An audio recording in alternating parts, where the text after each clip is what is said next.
hatred.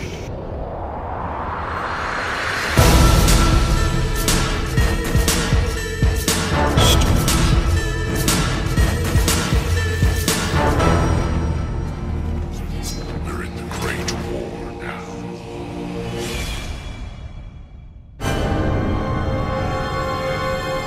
Sunni berasal dari kata sunnah yang berarti jalan hidup dan tradisi Nabi Muhammad dan jamaah, yang berarti komunitas mayoritas sahabat dan umat Islam yang tetap bersatu.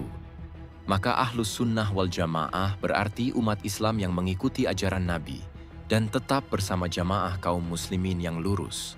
Mereka menjadikan Al-Quran dan Sunnah sebagai sumber utama, mengikuti ijma' sahabat dan para ulama, menolak sikap ekstrim yang mudah mengkafirkan sesama muslim sunni. Tumbuh dari generasi sahabat dan menjadi arus utama umat Islam di seluruh dunia hingga hari ini.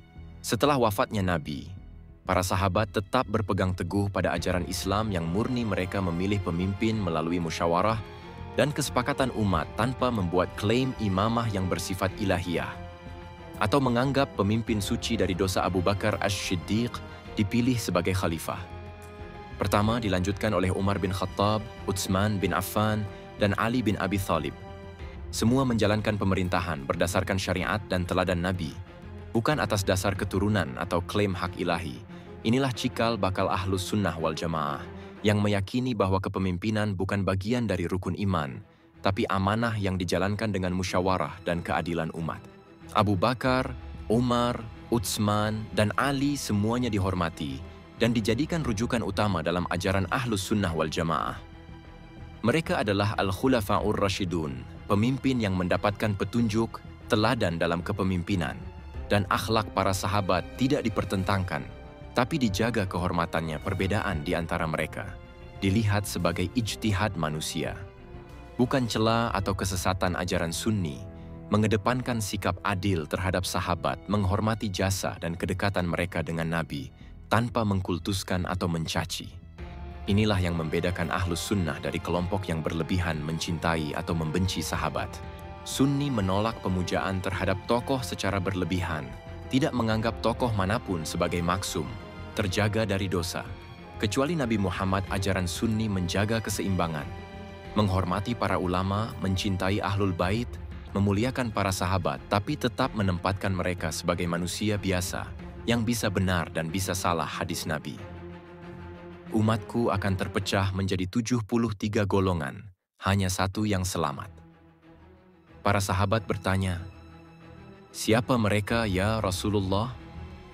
Beliau menjawab, yang mengikuti ajaranku dan para sahabatku. Hadis ini menjadi landasan bagi Ahlus Sunnah wal Jamaah untuk tetap berpegang pada sunnah Nabi dan jalan para sahabat dalam akidah, ibadah, dan pemahaman agama secara keseluruhan. Dinasti Umayyah, Abbasiyah, Seljuk, Mamluk, dan Utsmani semuanya merupakan kekhilafahan besar dalam sejarah Islam, dan semuanya berpegang pada akidah dan manhaj Ahlus Sunnah wal Jamaah. Mereka bukan hanya penguasa politik, tapi juga pelindung ilmu, dakwah, dan penyebaran Islam ke berbagai belahan dunia di masa mereka. Ulama-ulama besar seperti Imam Abu Hanifah, Malik, Syafi'i, Ahmad bin Hanbal, Al-Ghazali, Ibnu Taimiyah, dan banyak lainnya berkembang dan menulis karya monumental kesatuan umat Islam yang paling luas dan kuat secara sejarah. Dijalankan dalam bingkai pemahaman Sunni yang mengedepankan keseimbangan antara teks dan akal, cinta kepada Nabi dan sahabat, serta komitmen kepada syariat Islam. Ilmu hadits, tafsir, fiqih, dan tasawuf berkembang pesat di bawah naungan umat Sunni. Selama berabad-abad ulama-ulama besar, seperti Imam Bukhari dan Muslim, menyusun kitab hadits paling sahih. Tafsir-tafsir agung ditulis oleh ulama seperti At-Tabari, Al-Qurtubi, dan Ibnu Katsir. 4 madhab fiqih, Hanafi, Maliki, Syafi'i, Hanbali, dibukukan dan menjadi pedoman umat dan tasawuf sebagai jalan penyucian jiwa. Diajarkan oleh tokoh-tokoh seperti Junaid al-Baghdadi, Imam al-Ghazali, hingga Imam Abdul Qadir al-Jilani. Semua berjalan dalam kerangka Ahlus Sunnah wal Jamaah yang menjaga keseimbangan antara ilmu, amal, dan akhlak. muncul mazhab-mazhab fiqih besar yang menjadi fondasi hukum Islam dalam tradisi Ahlus Sunnah Imam Abu Hanifah di Kufah. Mazhab Hanafi dikenal rasional dan berbasis qiyas Imam Malik di Madinah. Mazhab Maliki berpegang pada amal Ahlul Madinah Imam Syafi'i di Mesir. Mazhab Syafi'i menggabungkan nash dan logika secara sistematis Imam Ahmad bin Hanbal di Baghdad. Mazhab Hanbali kokoh dalam berpegang pada hadits. Keempat mazhab ini berbeda dalam metode, tapi bersatu dalam akidah menjadi rujukan umat selama lebih dari 1000 tahun. Dan hingga kini masih hidup dalam praktik hukum umat Islam di berbagai belahan dunia. Mazhab Hanafi didirikan oleh Imam Abu Hanifah An-Nu'man bin Sabit, Waitaso 150H. Di Kufah, Irak dikenal sebagai mazhab paling rasional menggunakan qiyas, analogi, istihsan, penilaian yang baik, dan urf, kebiasaan masyarakat, sebagai metode istinbath hukum. Karena itu, mazhab Hanafi dianggap fleksibel dan adaptif terhadap berbagai kondisi sosial. Mazhab ini berkembang luas di wilayah Khilafah Abbasiyah dan kemudian menjadi mazhab resmi Daulah Utsmaniyah.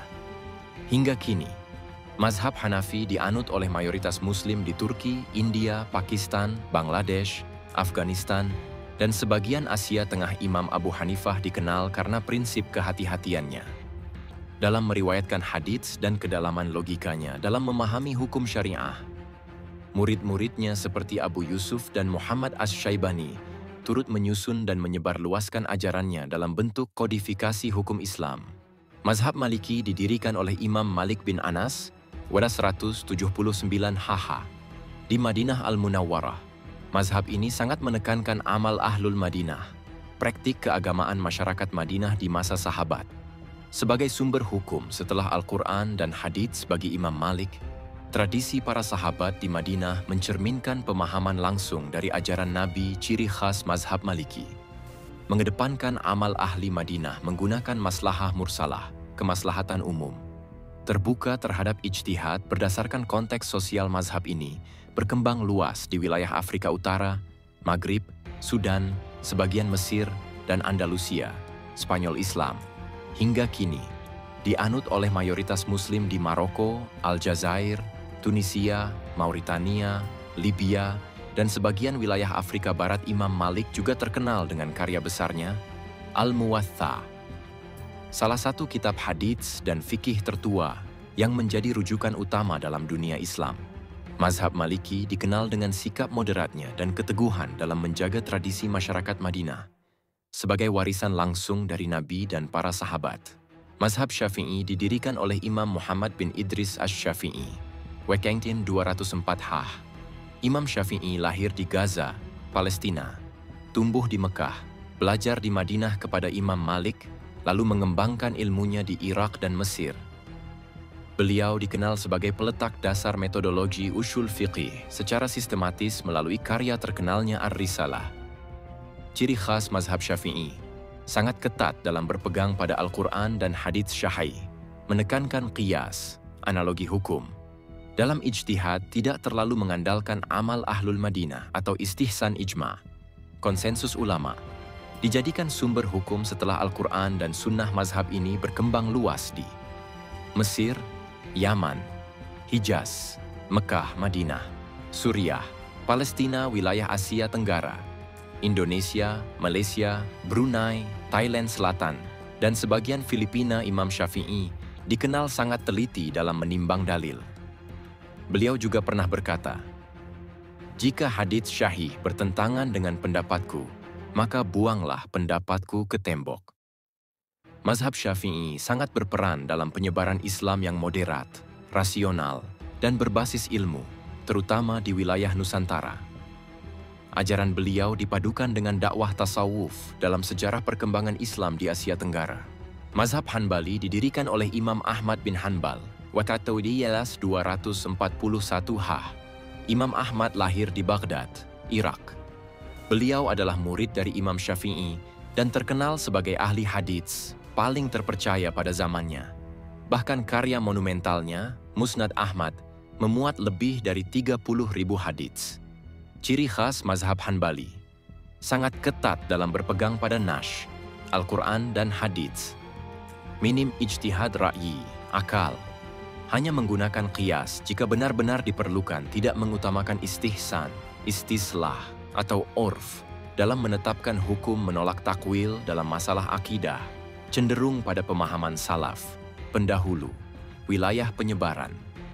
Arab Saudi, sebagian wilayah Teluk seperti Qatar dan Kuwait, menjadi landasan utama gerakan salafiyah dan dakwah tauhid di Jazirah Arab. Imam Ahmad dikenal sangat teguh memegang prinsip, terutama saat menghadapi fitnah khalq Al-Quran, keyakinan bahwa Al-Quran adalah makhluk, yang dipaksakan oleh Khalifah dinasti Abbasiyah.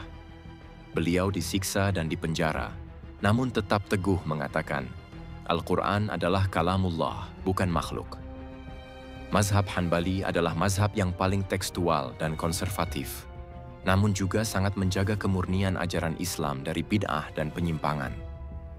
Mazhab ini memiliki pengaruh besar dalam munculnya gerakan tajdid, pembaruan, seperti dakwah Syekh Muhammad bin Abdul Wahhab, yang kemudian menjadi fondasi teologis negara Saudi modern.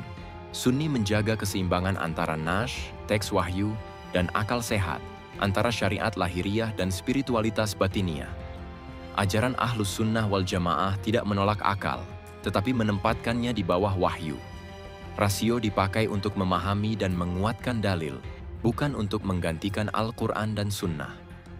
Sunni juga tidak terjebak pada formalisme kaku. Dalam sejarahnya, muncul berbagai mazhab ilmu yang saling melengkapi. Fikih, mengatur kehidupan lahiriah umat akidah, menjaga kemurnian keimanan dari penyimpangan tasawuf, membersihkan hati dan mendekatkan diri pada Allah dengan ini. Sunni membentuk umat yang kokoh dalam akidah, tunduk pada syariat, tapi juga halus dalam akhlak. Inilah wajah Islam yang hidup, bukan ekstrim kiri yang menolak dalil, bukan pula ekstrim kanan yang membenci akal dan ruh. Ini adalah jalan tengah, ash-shirath al-mustaqim. Prinsip utama Sunni mengikuti sunnah Nabi dan jalan para sahabat adalah fondasi utama dalam akidah dan praktik Sunni. Mereka meyakini bahwa generasi terbaik umat Islam adalah para sahabat, kemudian tabi'in, lalu tabi'ut tabi'in. Pemahaman agama tidak diambil secara bebas dari akal atau perasaan, tapi melalui ijtihad para ulama yang bersandar pada Al-Quran dan hadits, sebagaimana dipahami oleh generasi awal, salafus syalih. Ajaran ini ditegaskan oleh banyak ulama Sunni, bahwa kebenaran ada pada apa yang disampaikan Rasulullah, apa yang dipraktikkan oleh para sahabat, apa yang diwariskan oleh ulama yang jujur dalam sanad, dan ilmunya inilah yang dimaksud dengan Ahlus Sunnah wal Jamaah. Mereka yang berpegang pada sunnah dan bersatu dalam pemahaman jamaah, mayoritas umat Islam sejak awal. Bukan mengikuti hawa nafsu, bid'ah, atau klaim suci terhadap tokoh tertentu.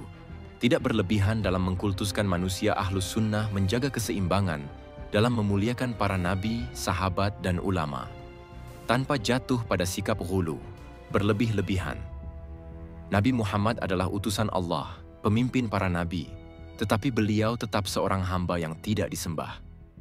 Umat Islam diajarkan untuk mencintai para sahabat dan ahlul bait, tetapi tidak sampai memuja mereka seperti nabi atau menganggap mereka maksum, terbebas dari dosa, sebagaimana dilakukan oleh kelompok ekstrem.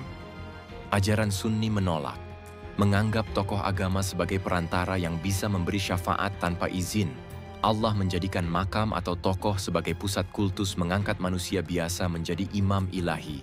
Yang tidak bisa salah, sikap ini lahir dari prinsip tauhid yang murni.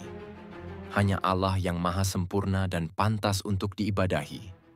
Selainnya, meski mulia, tetap manusia biasa yang bisa benar dan bisa salah. Meyakini Allah di atas segala sesuatu, tanpa menyerupakan atau menolak sifatnya. Ahlus Sunnah wal Jamaah meyakini bahwa Allah berada di atas segala makhluknya, sebagaimana ditegaskan dalam Al-Quran dan Sunnah yang sahih. Allah berfirman, Ar-Rahmanu 'alal 'arsy istawa. Tuhan yang Maha Pengasih beristiwa, bersemayam di atas arsy. QS Taha 5. Namun, keyakinan ini tidak berarti menyerupakan Allah dengan makhluk, tashbih. Juga tidak menolak sifat-sifatnya, ta'til. Sifat Allah ditetapkan sebagaimana yang disebut dalam Nash, tanpa tahrif, mengubah makna, tanpa tahtil, menolak, tanpa ta'if, menanyakan bagaimana, dan tanpa tamtsil, menyerupakan dengan makhluk.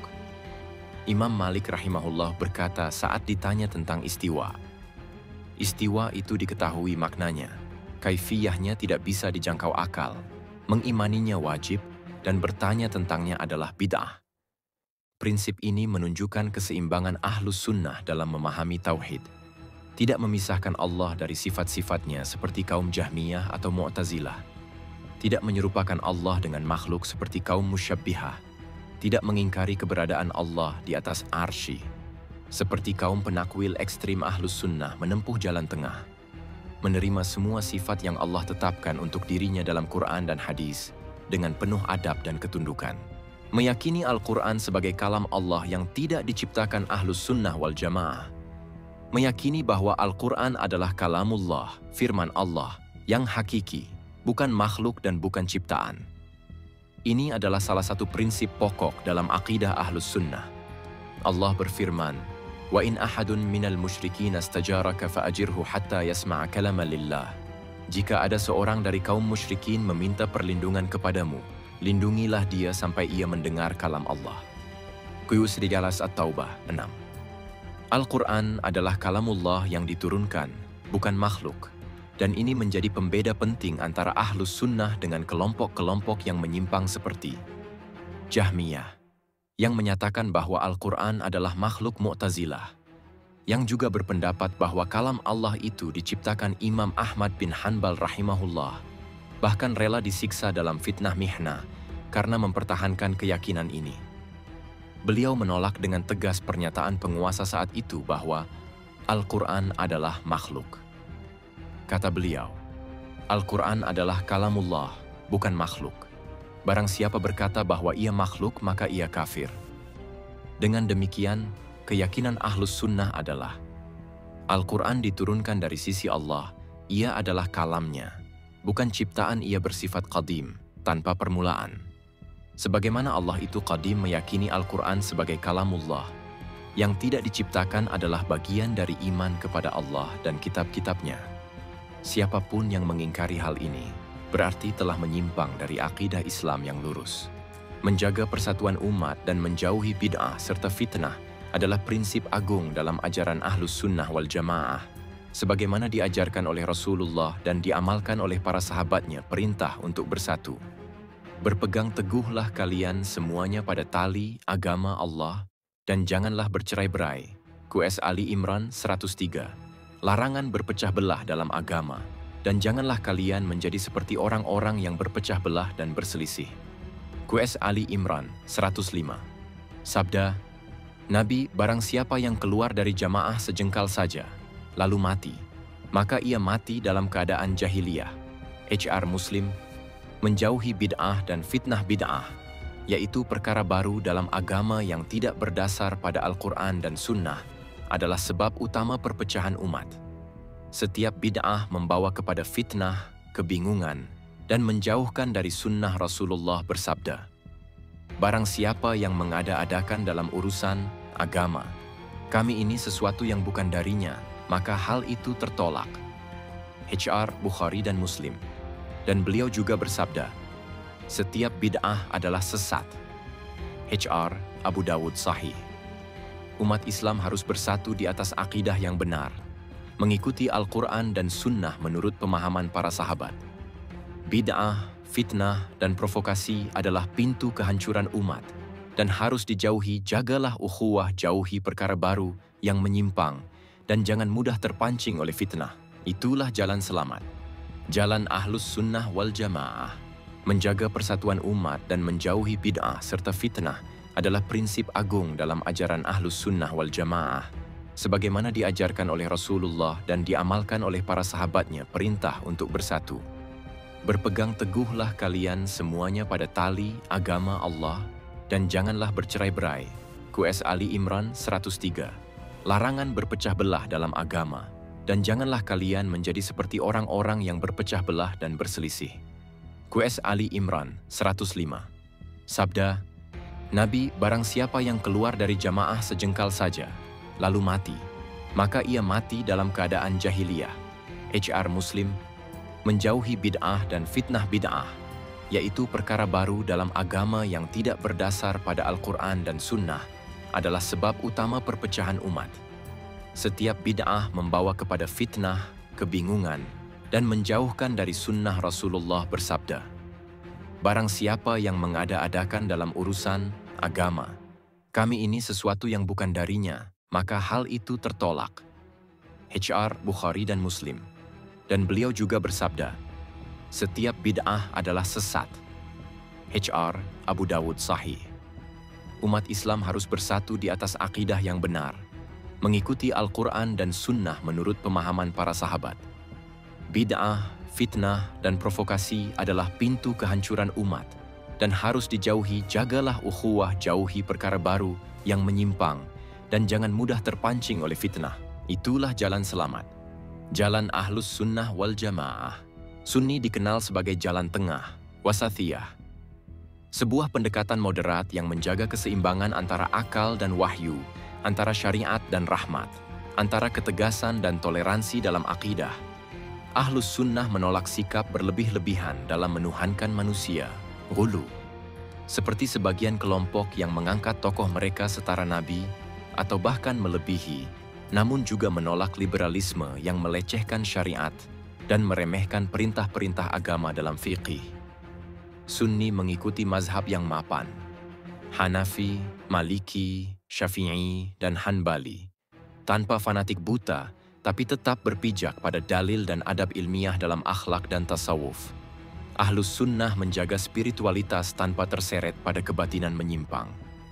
Mereka mendidik hati, tapi tetap teguh pada sunnah Nabi. Inilah sebab mengapa jalan Sunni disebut sebagai ummatan wasathan, umat pertengahan, sebagaimana firman Allah, dan demikian pula, kami telah menjadikan kamu umat yang wasathan, pertengahan, agar kamu menjadi saksi atas manusia. QS Al-Baqarah 143. Dengan prinsip wasathiyah ini, umat Islam Sunni mampu menjaga stabilitas, menjauh dari ekstremisme, dan tetap istiqamah di atas kebenaran sepanjang zaman. Imam Abu Hanifah, nama lengkapnya An-Nu'man bin Sabit, adalah pendiri mazhab Hanafi, mazhab fiqih tertua dalam Islam yang banyak diikuti di wilayah Asia Tengah, Turki, India, Pakistan, dan sebagian Timur Tengah. Lahir di Kufah, Irak pada tahun 80 sepusa 999 M. Beliau hidup di masa tabi'in dan sempat berguru kepada para sahabat Nabi, termasuk Anas bin Malik dan Atta bin Abi Rabah. Beliau dikenal sebagai ulama yang sangat cerdas, tajam dalam logika, dan kuat dalam argumentasi. Mazhab Hanafi dikenal dengan pendekatan rasional, ra'yu, menggunakan qiyas, analogi hukum, secara luas, dan menekankan istihsan, pilihan hukum terbaik dalam kondisi tertentu, sebagai metode ijtihad. Karena itu, mazhab ini sangat sistematis dan cocok di lingkungan masyarakat yang kompleks dan beragam. Meski hidup di masa penuh fitnah politik, Imam Abu Hanifah menolak jabatan dari penguasa, termasuk tawaran menjadi qadhi, hakim, oleh Khalifah Al-Mansyur.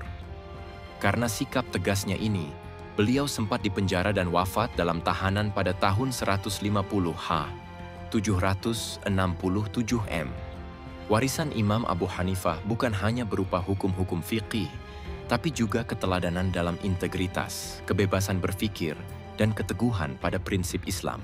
Imam Abu Hanifah, nama lengkapnya An-Nu'man bin Sabit, adalah pendiri mazhab Hanafi, mazhab fiqih tertua dalam Islam yang banyak diikuti di wilayah Asia Tengah, Turki, India, Pakistan, dan sebagian Timur Tengah. Lahir di Kufah, Irak pada tahun 80 sepusa 999 M. Beliau hidup di masa tabi'in dan sempat berguru kepada para sahabat Nabi, termasuk Anas bin Malik dan Atta bin Abi Rabah. Beliau dikenal sebagai ulama yang sangat cerdas, tajam dalam logika, dan kuat dalam argumentasi. Mazhab Hanafi dikenal dengan pendekatan rasional, ra'yu, menggunakan qiyas, analogi hukum, secara luas, dan menekankan istihsan, pilihan hukum terbaik dalam kondisi tertentu, sebagai metode ijtihad. Karena itu, mazhab ini sangat sistematis dan cocok di lingkungan masyarakat yang kompleks dan beragam. Meski hidup di masa penuh fitnah politik, Imam Abu Hanifah menolak jabatan dari penguasa, termasuk tawaran menjadi qadhi, hakim, oleh Khalifah Al-Mansyur. Karena sikap tegasnya ini, beliau sempat dipenjara dan wafat dalam tahanan pada tahun 150 767 M. Warisan Imam Abu Hanifah bukan hanya berupa hukum-hukum fiqih, tapi juga keteladanan dalam integritas, kebebasan berfikir, dan keteguhan pada prinsip Islam. Imam Syafi'i, nama lengkapnya Muhammad bin Idris Asy-Syafi'i, adalah pendiri mazhab Syafi'i, salah satu dari 4 mazhab fiqih utama dalam Islam. Beliau lahir di Gaza, Palestina pada tahun 150 767 M. Tahun wafatnya Imam Abu Hanifah, dan wafat di Mesir pada tahun 204 820 M. Sejak kecil, Imam Syafi'i dikenal sangat cerdas, fasih berbahasa Arab, dan kuat hafalannya. Beliau hafal Al-Quran sejak usia 7 tahun, dan hafal kitab Al-Muwatta karya Imam Malik pada usia 10 tahun. Beliau belajar langsung kepada Imam Malik di Madinah, dan berguru pula kepada murid-murid Imam Abu Hanifah di Irak. Imam Syafi'i dikenal sebagai peletak dasar ilmu ushul fiqih, ilmu yang menjelaskan metode dan kaidah dalam menggali hukum Islam. Karya monumentalnya, Ar-Risalah, menjadi rujukan penting dalam memahami logika hukum Islam secara sistematis. Mazhab Syafi'i sangat populer di wilayah Mesir, Yaman, Suriah, Hijaz, Asia Tenggara, Indonesia, Malaysia, Brunei, dan beberapa wilayah Afrika Timur. Ciri khas mazhab ini adalah keseimbangan antara nash, teks, dan akal, serta sangat memperhatikan keabsahan sanad hadis. Imam Syafi'i juga dikenal dengan akhlaknya yang lembut, ucapannya yang hikmah, dan ilmunya yang luas dalam banyak bidang, termasuk tafsir, hadis, bahasa Arab, dan puisi.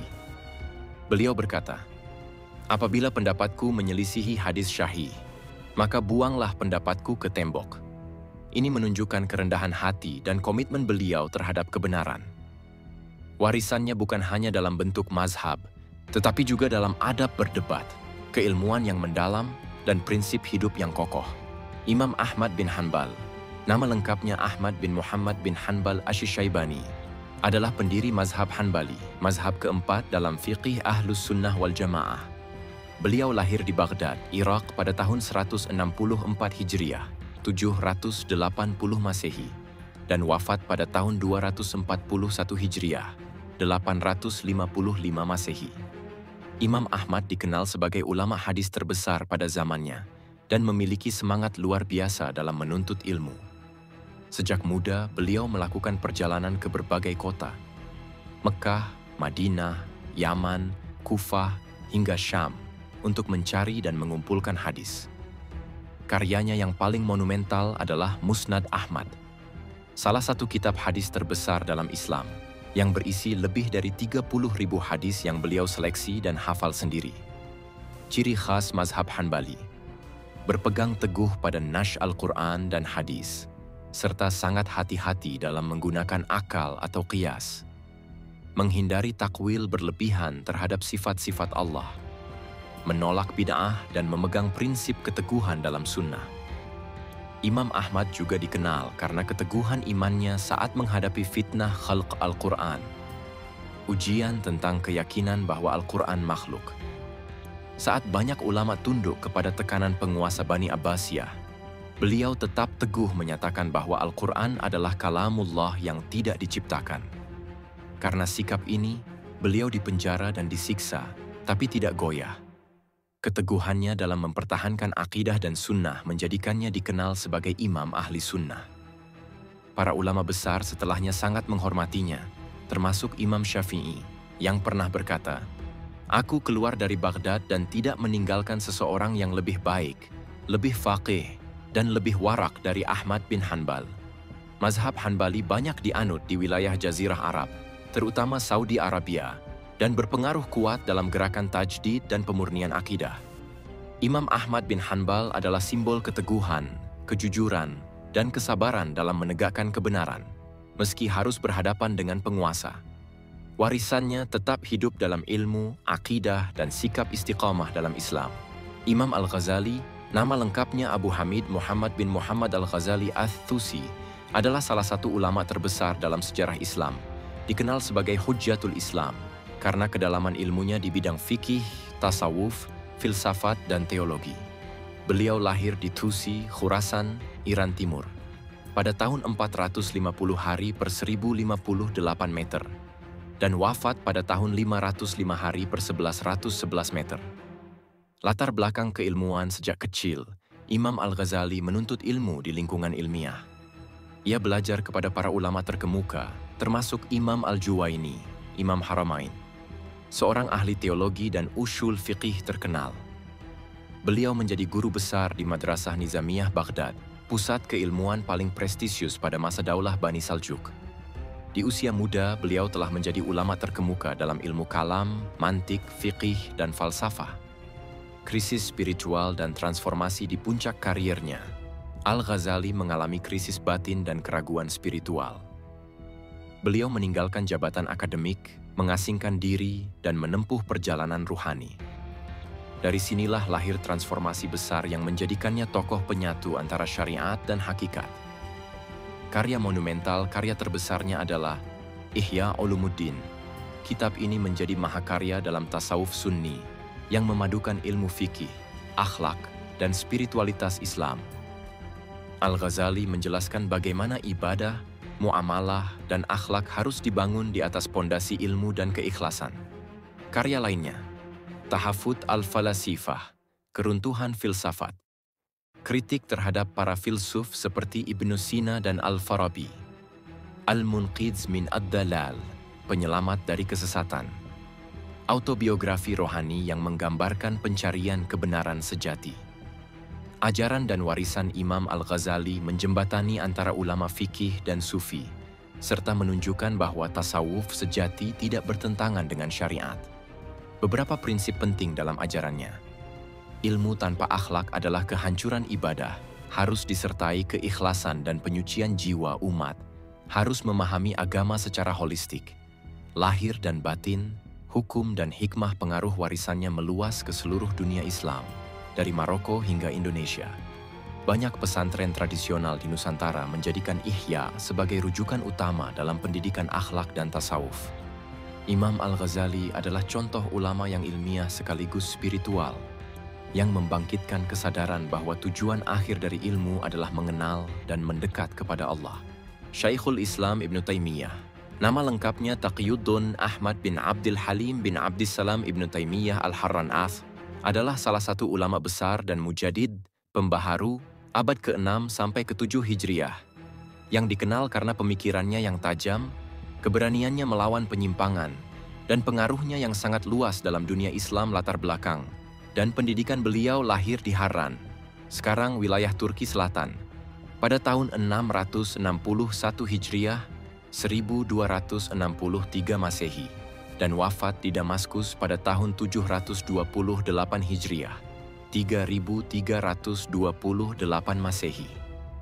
Sejak kecil, beliau tumbuh dalam keluarga ulama dan telah hafal Al-Quran sebelum usia baligh. Beliau mempelajari fiqih, tafsir, hadits, nahwu, mantik, dan filsafat, dan menjadi rujukan utama dalam mazhab Hanbali, meskipun pemikirannya melampaui batas-batas mazhab. Kontribusi pemikiran Ibnu Taimiyah dikenal sebagai mujtahid mutlak, yang berijtihad secara langsung kepada Al-Quran dan sunnah pengkritik keras bid'ah dan kesyirikan, termasuk dalam bentuk kultus terhadap kuburan, tawassul yang berlebihan, dan kepercayaan pada benda-benda pembela akidah salaf, yang menolak ta'wil sifat-sifat Allah sebagaimana dilakukan oleh golongan Asy'ariyah atau Mu'tazilah penyusun kritik terhadap filsafat Yunani, sufisme ekstrim, dan pemikiran batiniyah serta Syiah Rafidah. Karya-karya penting Majmu' al-Fatawa, ensiklopedia fatwa dan pemikiran beliau dalam berbagai bidang, akidah, fiqih, sosial, politik, tasawuf, Dar Ta'arud al-Aql wa an-Naql, menjelaskan bahwa akal sehat tidak pernah bertentangan dengan wahyu, sekaligus membantah klaim para filosof al-Aqdah al-Wasitiyah. Buku akidah ringkas namun padat, yang menjelaskan prinsip-prinsip akidah Ahlus Sunnah wal Jamaah, Minhaj As-Sunnah An-Nabawiyah, bantahan terhadap kitab Minhaj Al-Karamah, karya Ibn Al-Muthahhar Al-Hillah, ulama Syiah, sekaligus menjelaskan kedudukan sahabat dan bantahan terhadap Syiah Iqtida' As-Sirat Al-Mustaqam, seruan untuk tidak mengikuti jalan-jalan kaum kafir dan menyerukan kemurnian Islam perjuangan dan ujian karena pemikirannya yang tegas dan sikapnya yang kritis terhadap penguasa zalim, sekte-sekte sesat, serta sebagian ulama yang menyimpang. Ibnu Taimiyah sering dipenjara, bahkan wafat dalam tahanan. Meski begitu, beliau tetap menulis dan berdakwah, bahkan saat dalam penjara, hingga akhirnya wafat dalam keadaan mulia sebagai syahid ilmiah warisan. Dan pengaruh Ibnu Taimiyah menjadi inspirasi utama bagi banyak ulama besar sesudahnya, seperti Ibnu Qayyim Al-Jauziyah, murid langsung, Muhammad bin Abdul Wahhab, para ulama salafi abad modern. Pemikirannya sangat berpengaruh dalam gerakan pembaharuan Islam, baik dari aspek tauhid, ijtihad, maupun pemurnian akidah dari unsur-unsur asing. Syekhul Islam Ibnu Taimiyah bukan hanya seorang ulama besar dalam bidang fatwa dan ilmu, tapi juga seorang mujahid intelektual yang berani membela kebenaran tanpa takut terhadap celaan dan tekanan. Ajaran beliau menekankan, kembali kepada Al-Quran dan Sunnah, beragama dengan hujjah dan ilmu, memerangi bid'ah dan syirik, serta menegakkan Islam di atas kemurnian wahyu dan petunjuk salaf. Semangat beliau tetap hidup dalam setiap jiwa yang mencintai kebenaran dan ilmu yang lurus. Ibnu Qayyim Al-Jauziyah, nama lengkapnya Muhammad bin Abi Bakr bin Ayyub Az-Zur Ad-Dimashqo'atah, dikenal sebagai murid utama Ibnu Taimiyah. Ahli dalam tafsir, hadits, akidah, fiqih, dan tasawuf salafi. Pemikirannya tegas dalam memurnikan tauhid dan menolak syirik serta bid'ah. Karya terkenalnya antara lain Zad al-Ma'ad, Biografi dan Sunnah Nabi, Madarij as-Salik Ar'an, Tasawuf berbasis Al-Quran dan Sunnah, Tariq al-Hijratain, Spiritualitas dan Perjuangan menuju Allah, Ibnu Hajar al-Asqalani, nama lengkapnya Ahmad bin Al'an bin Muhammad al-Kanana, al-Asqalani, ulama besar mazhab Syafi'i, dikenal sebagai Imam Hadits abad ke-9 Hash, menguasai muskhalah hadits, fiqih, sejarah, dan biografi rawi. Karya utamanya Fath al-Bar Bisyarh Sahah al-Bukhar, syarah terbaik untuk Syahih Bukhari, Taqrab at-Tahdhib, ringkasan biografi perawi hadits, Al-Isabah Farasar Tamyiz as-Sahabah, tentang para sahabat Nabi Imam An-Nawawi, nama lengkapnya Yahya bin Sharaf An-Nawawi, ulama Syafi'i yang sangat zuhud dan ahli hadits. Hidup di Damaskus, wafat dalam usia muda namun meninggalkan warisan besar. Karya terkenalnya Riyad As-Salihan, kumpulan hadits praktis untuk kehidupan sehari-hari. Arba'in An-Nawawiyah, 40 hadits inti Islam, Al-Majmu', kitab fiqih Syafi'i yang mendalam, Minhaj At-Taliban, referensi utama mazhab Syafi'i ulama lain yang masyhur dalam sunnah dan keilmuan, Imam Al-Bukhari, penulis Syahih Al-Bukhari, kitab hadits paling sahih, Imam Muslim, penulis Syahih Muslim, pasangan dari Bukhari, Imam Malik, pendiri mazhab Maliki, penulis Al-Muwatta, Imam Abu Hanifah, pendiri mazhab Hanafi, Imam Syafi'i, peletak dasar ilmu usul fiqih, Imam Al-Ghazali, ahli fiqih, filsafat, dan tasawuf sunni. Mereka semua adalah warisan intelektual Islam yang menjaga sunnah Nabi, memperdalam syariat, dan membimbing umat agar tetap dalam jalan lurus. Diserang oleh kelompok bid'ah, Syiah ekstrim, Khawarij, bahkan sekuler jalan Sunni tetap tegak, karena ia bukan buatan tokoh atau partai, tapi warisan Nabi dan para sahabatnya yang dijaga dengan ilmu, sanad, dan adab mereka mencela. Tapi ulama Sunni tetap menjawab dengan hujjah. Mereka membenci, tapi akidah tetap dijaga dengan cinta dan ilmu.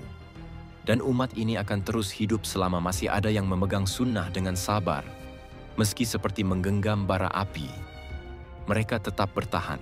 Dituduh konservatif, tapi justru paling toleran karena Sunni tidak memaksa, tapi mengajak dengan hikmah, tidak mencaci, tapi menasihati, tidak memaksa bersatu, tapi mengutamakan persatuan Sunni, tidak mencela agama lain, tapi menjaga akhlak, tidak merusak rumah ibadah, tapi menghormati tempat suci, tidak menghalalkan darah sesama, tapi menjunjung ukhuwah.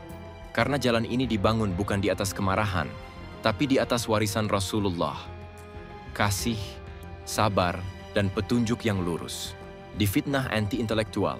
Padahal Sunni melahirkan ribuan ilmuwan dan ulama besar, dari imam dalam fiqih, tafsir, dan hadits, hingga ilmuwan dalam matematika, kedokteran, astronomi, dan filsafat. Nama-nama seperti Al-Ghazali, Ibnu Sina, Al-Farabi, Al-Khawarizmi, Ibnu Haytham lahir dari dunia Islam yang berakar pada nilai-nilai Ahlus Sunnah. Karena bagi Sunni, iman dan ilmu bukan hal yang bertentangan akal, tidak ditindas, tapi diarahkan wahyu, bukan penghalang berpikir, tapi cahaya yang membimbing akal ke arah yang benar. Sunni tetap bertahan, karena sandarannya adalah Al-Quran. Dan sunnah bukan tokoh yang dikultuskan, bukan hawa nafsu yang dijadikan pedoman ajaran Islam. Dijaga sebagaimana ditinggalkan Nabi, tanpa tambahan, tanpa pengurangan. Itulah kenapa meski diserang dari segala arah, jalan Sunni tetap kokoh. Karena yang jadi rujukan bukan manusia, tapi wahyu ilahi dan petunjuk Nabi. Sunni bukan sekadar label, ia adalah jalan keseimbangan, ilmu, dan kasih sayang. Bukan gerakan politik, tapi warisan suci dari Rasulullah yang bersih dan terjaga. Jika ingin selamat, ikuti jalan Nabi dan para sahabat. Itulah Ahlus Sunnah wal Jamaah, jalan lurus yang dijanjikan keselamatan.